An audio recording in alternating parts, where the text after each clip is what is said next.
My dad's two proudest achievements were that he lived through the invasion of Normandy and World War II, and he lived through cancer. When he was 40, we didn't know, the kids didn't know what was going on, but he was told he had cancer. So as kids, we weren't told anything.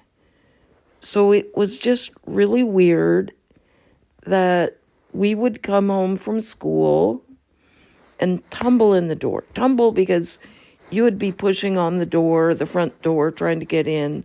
And then suddenly, especially my dad, would open it. So you'd tumble in the door, and he would be in his pajamas at 3 o'clock in the afternoon, sitting around watching TV, and we would think, we couldn't say it, we would think, why didn't you go to work today again?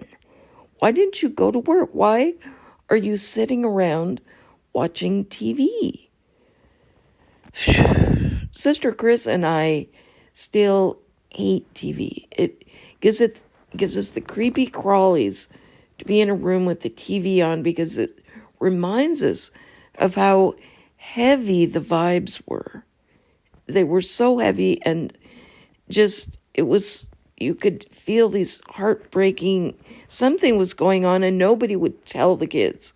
My parents believed you don't tell the kids, your father has cancer and he's going to die in 6 months. That's what the doctors had told him. He had, we didn't know why he went to the hospital that time. I thought it was because he fell off the roof earlier in the summer or something. I had no idea why he was being hauled away on the gurney. Same way, totally puzzled. What's going on here?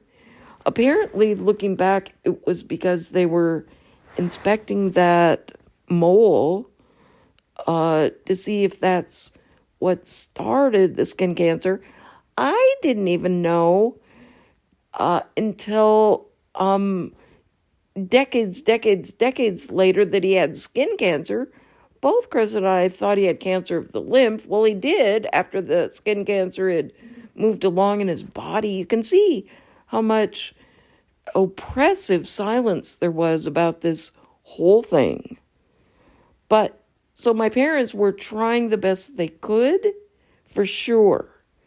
My mom was pawning things off to pay the bills because she now had a new baby at home. What a good time for the youngest to arrive, you know?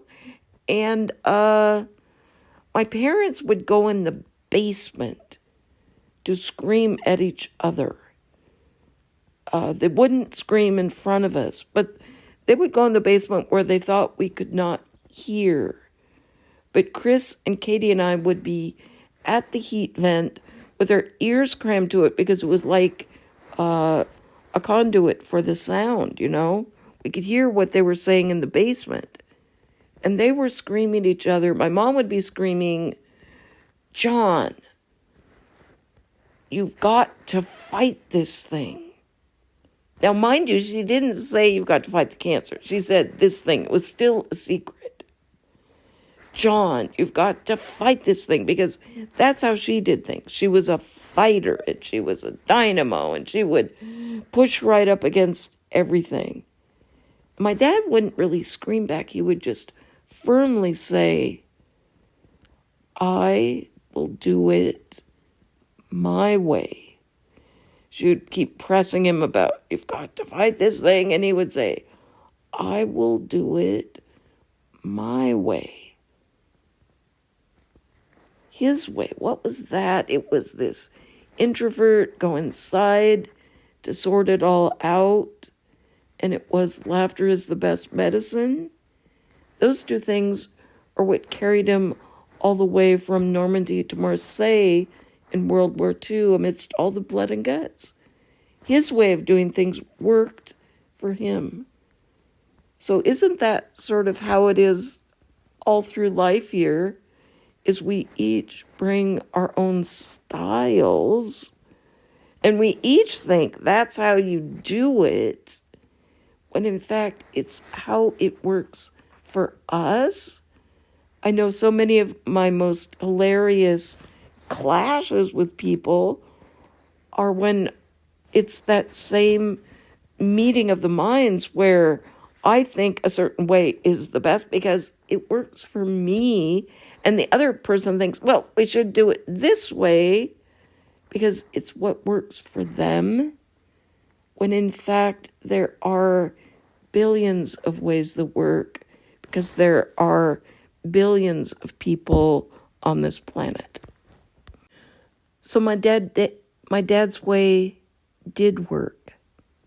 At 40, the doctors had told him he would die in 6 months.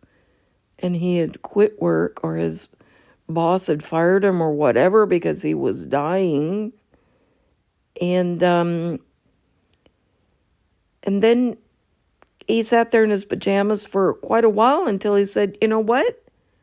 Maybe I'm not dying. Maybe I'm living. Maybe I should put on my clothes and get on with living.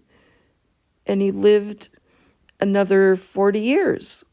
So one of his most proud achievements was he defied death and he lived.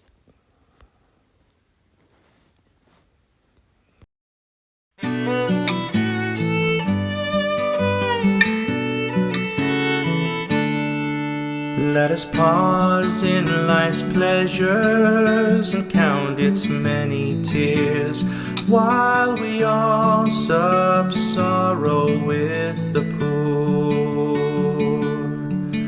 There's a song that will linger forever in our ears. Oh, hard times come again no more.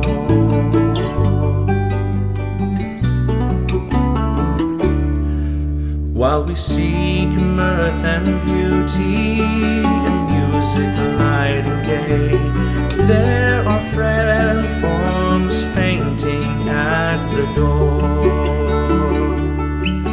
Though their voices are silent, their pleading looks will say, oh, hard times come again no more.